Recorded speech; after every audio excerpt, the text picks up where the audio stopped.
નમસ્કાર મિત્રો, આજે આપણે શીતળા સાતમની વ્રત કથા વિશે જાણીશું।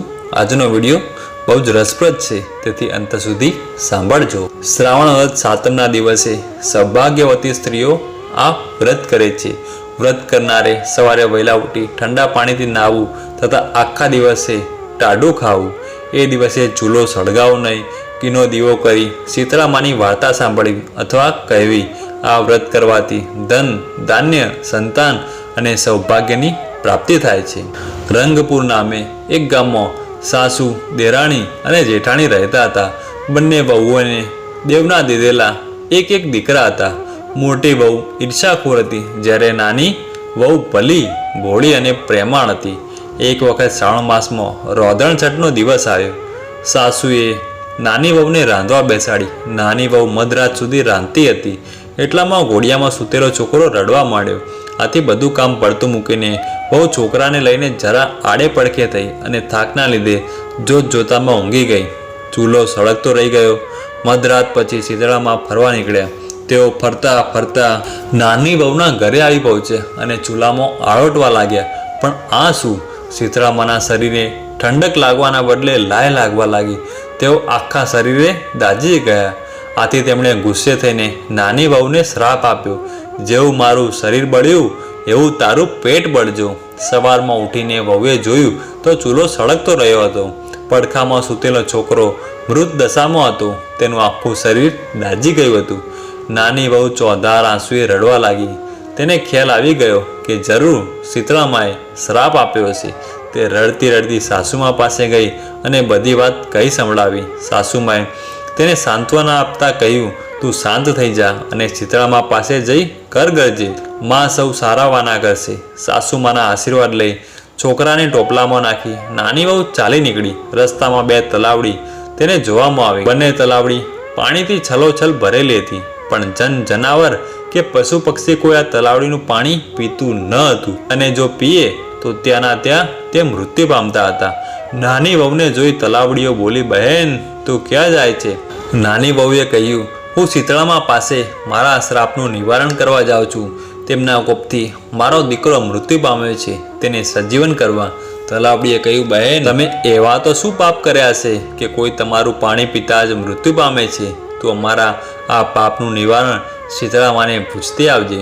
નાની વહુ ડોકું હલાવી આગળ વધી। આગળ જતા રસ્તામાં તેને બે આખલા મળ્યા। તેમની કોટે ઘંટીના પડ લટકતા હતા અને તેઓ લડતા હતા। નાની વહુને જોઈ આખલાઓ બોલ્યા, બહેન તું ક્યાં જાય છે? મારા શ્રાપનું નિવારણ કરવા શીતળામા પાસે જાઉં છું, એવું વહુએ કહ્યું। આખલાઓએ કહ્યું, અમે એવા તે શું પાપ કર્યા છે કે અમે સદાય લડ્યા જ કરીએ છીએ? તું અમારા પાપનું પણ નિવારણ પૂછતી આવજે ને। નાની વહુએ તેમને હા કહી ત્યાંથી આગળ આવી। થોડે દૂર ગયા પછી તેણે જોયું તો બોરડીના ઝાડ નીચે એક ડોશીમાં પોતાના ચિંથરા જેવા વાળને ખંજવાળતો બેઠા હતા। વહુને જોઈ ડોશી બોલ્યા, અલીબાઈ જરા મારું માથું જોઈ આપને, મને માથામાં ખૂબ ખંજવાળ આવે છે। વહુ દયાળુ હતી, તેને શીતળામા પાસે જવાની ઉતાવળ હતી, છતાં તે પોતાના છોકરાને ડોશીના ખોળામાં મૂકી તેની જુઓ વીણવા બેઠી। થોડી વારમાં ડોશીમાની ખંજવાળ મટી ગઈ। તેમણે નાની વહુને આશીર્વાદ આપતા કહ્યું, જેવું મારું માથું ઠર્યું એવું તારું પેટ ઠરજો। આટલું બોલતામાં તો ચમત્કાર થયો। ડોશીમાના ખોળામાં રહેલો છોકરો સજીવન થઈ ઉઠ્યો। બહુ આશ્ચર્ય પામી। તે જાણી ગઈ કે આ ડોશીમા પોતે જ બીજું કોઈ નહીં પણ શીતળા માતા છે। આથી તેમના પગે પડી। ત્યારબાદ વહુએ તલાવડીઓના સાપનું નિવારણ પૂછતા શીતળામા બોલ્યા, બેટી પૂર્વ જન્મમાં તેઓ બંને શોક્યો હતી અને રોજ ઝઘડ્યા કરતી હતી। કોઈને શાક છાશ આપે નહીં, અને આપે તો પાણી નાખીને આપે।